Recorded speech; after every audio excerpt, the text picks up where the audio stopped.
Donald Trump thought he could strong-arm Canada, but he just got publicly humiliated. In a fiery speech, Canadian MP Charlie Angus tore into Trump's trade war, calling it an attack on Canada's sovereignty. And the crazy part? It worked. Within hours, Trump's administration backpedaled on key tariffs, while Canada refused to give an inch. So what did Angus say that shook the U.S. Canada relationship? Is Trump's trade war backfiring? Stick around, because Canada's last move might be the biggest political checkmate we've seen in years. Let's get into it. What's happening?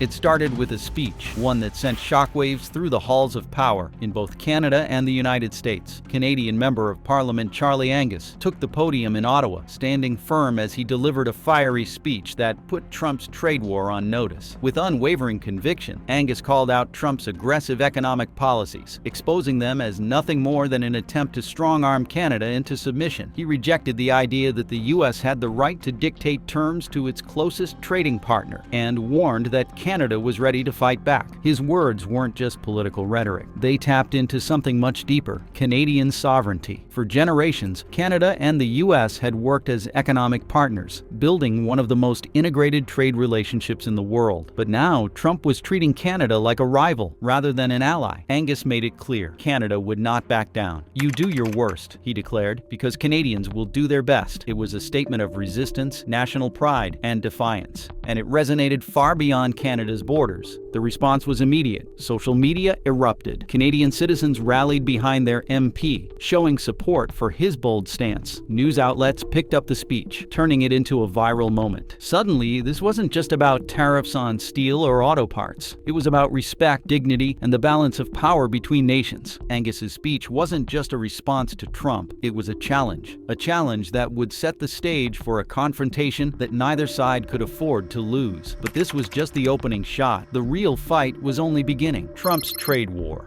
To understand why this conflict exploded, we need to look at the origins of Trump's trade war. Since day one of his presidency, Trump pushed an economic agenda based on nationalism, claiming that the U.S. was being ripped off by other countries. His solution? Tariffs and trade restrictions designed to punish foreign competitors. But while Trump initially focused on China, he quickly expanded his targets to include longtime allies like Canada, Mexico, and Europe. His main argument was that America was getting the short end of the stick in trade deals. He claimed that Canadian imports, especially steel, aluminum, and auto parts, were hurting U.S. manufacturers, and that Canada had been taking advantage of the U.S. for years. In 2018, he shocked the world by imposing sweeping tariffs on Canadian steel and aluminum, citing national security concerns. Canada, a country that fought alongside the U.S. in every major war of the last century, was now being treated as a threat. The move infuriated Canadian leaders, who saw it as a direct insult. Prime Minister Justin Trudeau called the tariffs absurd and unjust. Even Republican lawmakers in the U.S. criticized Trump's decision, warning that it could damage North American economic stability. But the biggest blow came when Trump threatened to slap tariffs on the auto industry, one of the most critical sectors of both economies.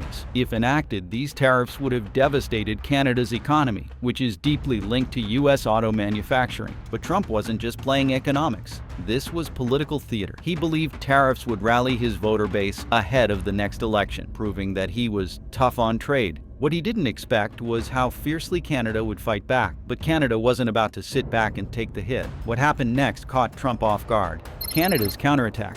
If Trump thought Canada would simply accept the tariffs, he was dead wrong. Instead, Canada hit back harder than anyone expected, turning economic retaliation into a full-scale national movement. First, the Canadian government struck back with billions of dollars in retaliatory tariffs on American goods. These tariffs weren't random. They were carefully chosen to target key U.S. industries. Products like Wisconsin cheese, Kentucky bourbon, and Florida orange juice were hit the hardest. These were all products from swing states that Trump needed to win re-election, making them the perfect targets for economic pressure. Then, Canada's provinces took action. In Ontario, Quebec, and British Columbia, American liquor was pulled from store shelves, cutting off a major market for U.S. alcohol producers. At the same time, tourism campaigns encouraged Canadians to spend their money domestically instead of traveling to the U.S. But the biggest shift came from ordinary Canadians. Across the country, citizens began participating in the Buy Canadian movement. People actively avoided U.S. products, checking labels in grocery stores and switching to Canadian brands. Local businesses canceled contracts with American suppliers, turning to Canadian and European alternatives instead.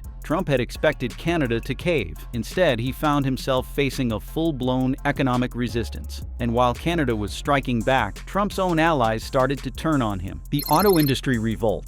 Trump's biggest mistake wasn't underestimating Canada's response. It was underestimating how his own country would react. For years, U.S. automakers had benefited from free trade with Canada. A single vehicle assembled in Detroit often contained hundreds of parts from Canadian factories. This deep economic integration made trade barriers extremely costly for U.S. companies. When Trump threatened auto tariffs, Ford, General Motors, and Stellantis sounded the alarm. Ford warned that tariffs could cost the company billions in lost sales. General Motors projected that prices on American-made cars could increase by thousands of dollars. Stellantis feared mass layoffs if supply chains were disrupted. Behind closed doors, auto executives pressured the White House to reconsider. They knew that if Trump followed through, he could cripple the industry and cost thousands of American jobs. Their argument was simple. Trump's policies were hurting the very workers he claimed to protect. Under pressure from his own backers, Trump suddenly backed down. In a stunning reversal, he delayed the auto tariffs, hoping to avoid an economic disaster. But by then, the damage was already done. The world saw Trump's trade war as a reckless gamble. Instead of strengthening America, he had isolated the country and pushed allies closer together. But Trump's troubles weren't just economic. His political standing was taking a major hit, too. Canada stands firm, and Trump starts to crack.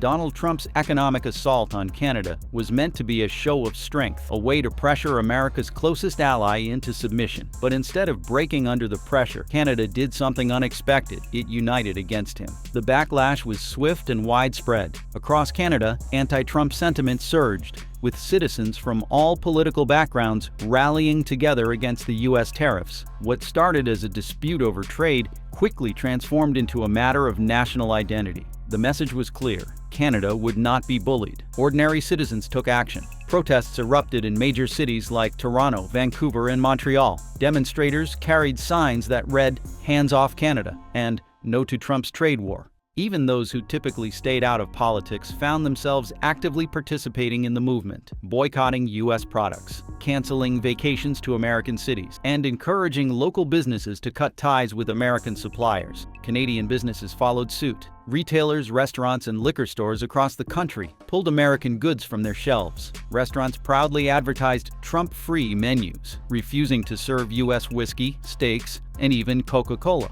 Liquor stores in Ontario and Manitoba removed American alcohol, a move that made headlines across both nations. Meanwhile, Prime Minister Justin Trudeau saw an opportunity. Though he had previously maintained a cautious relationship with Trump, the trade war gave him the perfect moment to solidify his leadership. He addressed the nation in a rare televised speech, denouncing Trump's tariffs as an attack on the Canadian way of life. His approval ratings soared. For years, Trudeau had faced criticism for being too soft on foreign policy, but now Canadians saw him as a defender of national sovereignty. He positioned himself as the leader standing up to Trump, and in doing so, he secured the unwavering support of millions. Even those who disagreed with Trudeau's domestic policies found themselves backing him in the trade fight. For the first time in years, Canada was politically united, not by party lines, but by a shared determination to resist Trump's economic aggression. And it wasn't just Canada. Other world leaders were watching closely. Global allies react. Is Trump isolating America?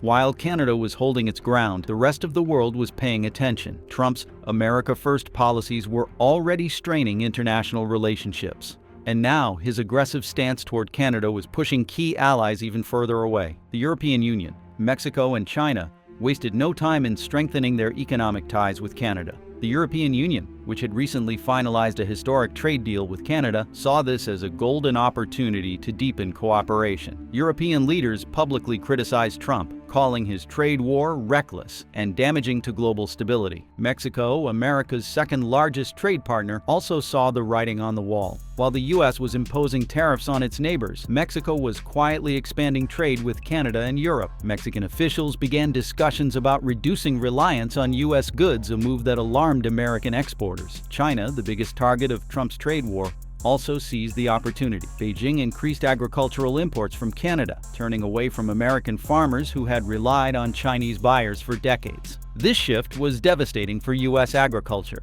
with soybean and pork producers losing billions in potential sales. World leaders once cautious in their criticism of Trump, became more outspoken.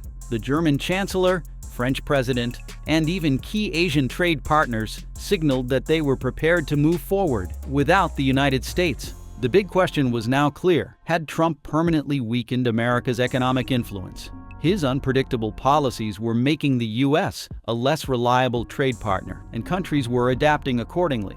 The world wasn't just waiting for Trump to change course.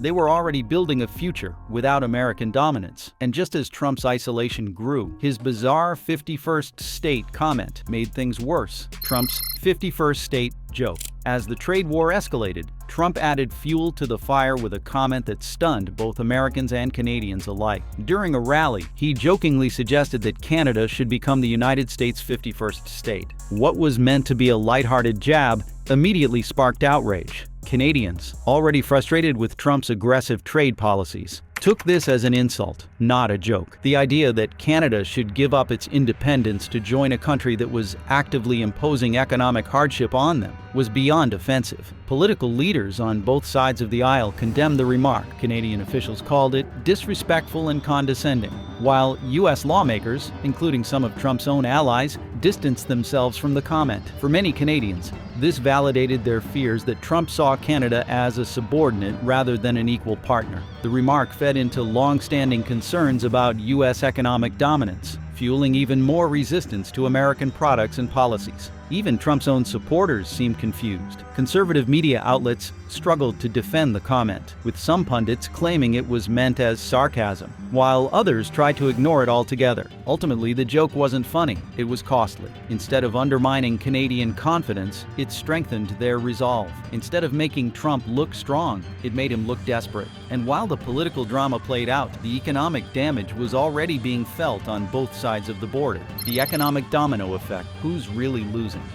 As Trump's trade war dragged on, both Americans and Canadians began feeling the consequences, not just in boardrooms, but in everyday life. For American consumers, the impact was immediate. The cost of imported cars, groceries, and essential goods skyrocketed. Automakers, now paying more for steel and aluminum, passed those costs on to consumers, raising the price of cars and trucks by thousands of dollars. Grocery prices rose as well, especially for products like dairy, produce, and meat that had once benefited from free trade with Canada. For American farmers, the situation was even worse, with China shifting its purchases to Canadian and European suppliers. U.S. agricultural exports plummeted. Farmers, already struggling with low crop prices, now found themselves losing major buyers. Meanwhile, Canada was adapting. Though tariffs on American goods initially caused economic strain, the country quickly pivoted toward new trade partners. Agreements with Europe, Mexico, and China helped offset losses, keeping Canadian businesses afloat. But the biggest question remained: could this economic instability trigger a long-term recession in both countries?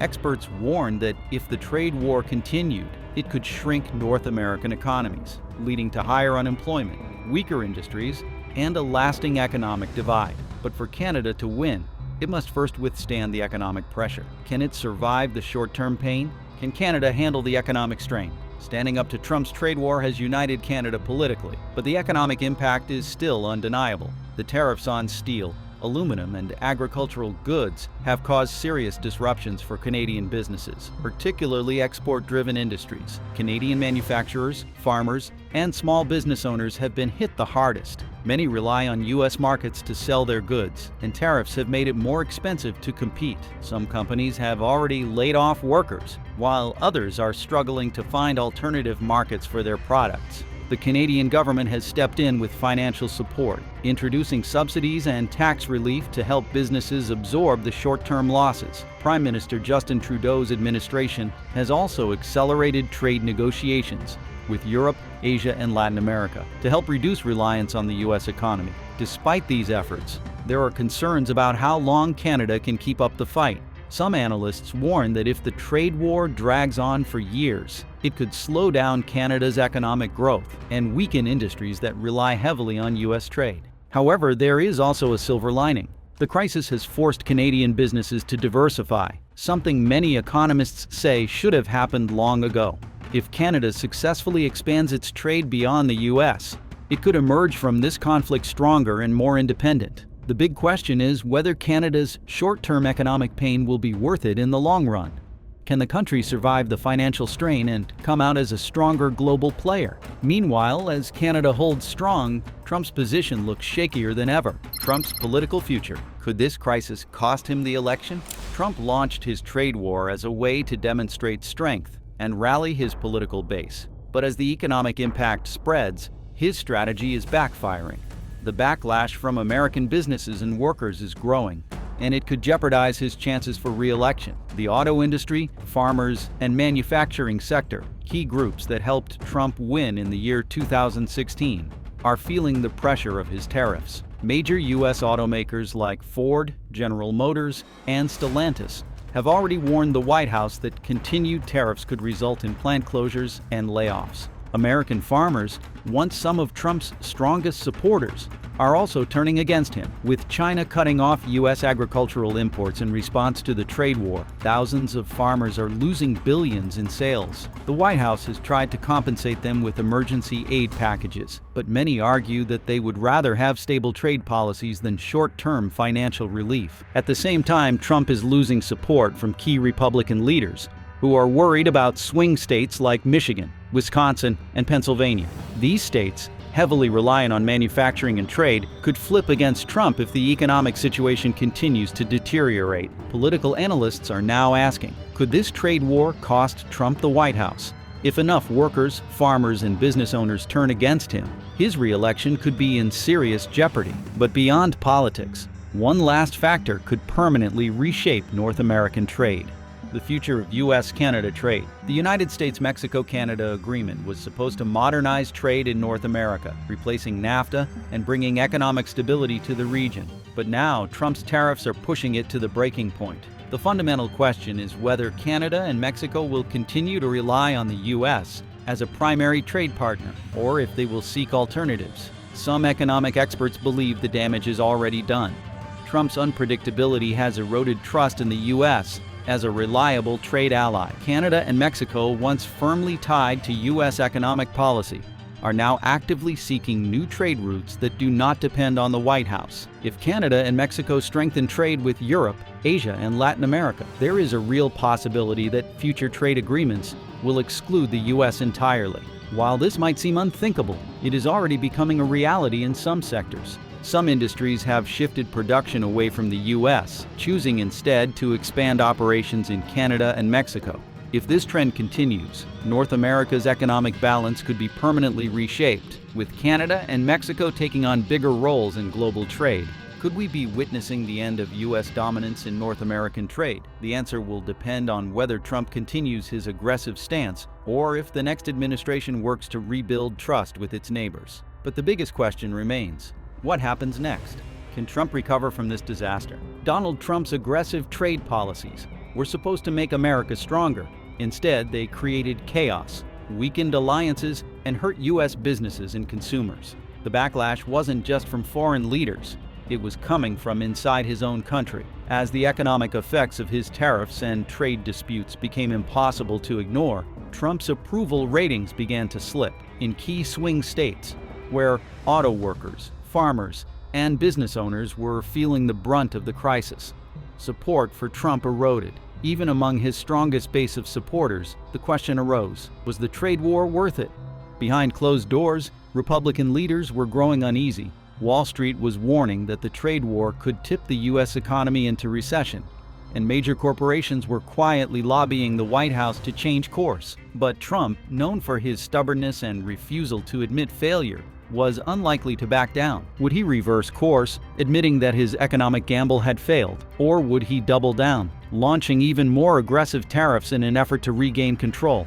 Either option carried serious risks. If he backtracked, it would be seen as weakness, possibly alienating his base. If he pushed forward, the economic damage could deepen, pushing the country toward a financial crisis. The biggest risk: a full-blown economic downturn. Analysts warn that if Trump continued on this path, the ripple effects of trade instability could trigger a recession. A shrinking economy would be disastrous heading into an election, and the damage to American businesses might take years to repair. As the stakes grew higher, the world watched. The United States had long been the dominant force in global trade, but now, with its leader caught in an unwinnable battle, the question arose: was America's era of economic supremacy coming to an end? But this isn't just about Trump. What does this mean for the future of North America's economy? The new trade order. For nearly a century, the United States dictated the rules of trade in North America. With the largest economy and the strongest political influence, it set the terms, controlled negotiations, and ensured that trade agreements worked in its favor. But after years of erratic leadership and economic instability, that dominance was now fading. One of the biggest shifts? New trade alliances were forming. Without the U.S., the European Union, Canada, and Mexico were already deepening their economic relationships, forging trade deals that reduced dependence on the American market. China, too, was seizing the opportunity, expanding its trade networks into North America and Latin America. Even Mexico, long seen as America's junior trade partner, was beginning to rise. With Trump's unpredictability making U.S. trade deals unreliable, Mexico positioned itself as a more stable alternative. Foreign investors poured into Mexican industries, expanding manufacturing, technology, and agriculture at record rates. Some experts even suggested that Mexico could become North America's new trade powerhouse, a scenario that would have been unthinkable just a few years earlier. The question now was, what role would the United States play in the future of global trade? Would it adapt, rebuild alliances, and regain trust? Or would it continue on its isolationist path, losing more economic influence to rising competitors? This wasn't just about tariffs and trade agreements. It was about America's place in the world. For the first time in modern history, global trade was evolving without U.S. leadership. And while world leaders scramble for control, one final force could reshape everything: the wild card. While political leaders fought over tariffs, alliances, and economic policies, another force was quietly rewriting the rules of trade: technology. In the past, trade wars were fought over factories, raw materials, and labor costs.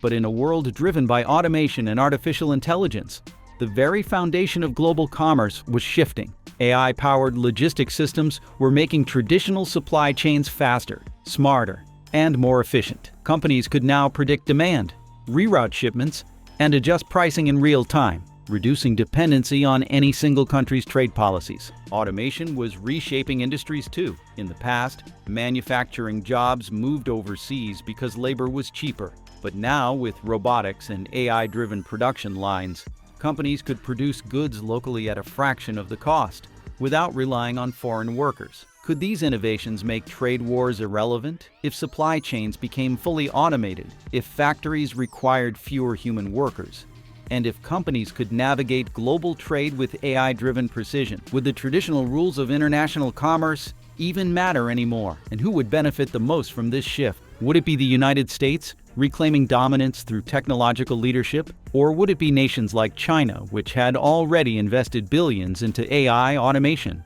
and next-generation supply chains? One thing was certain: the future of trade wouldn't be decided by politicians alone. The real battle was happening in labs, tech hubs, and AI research centers.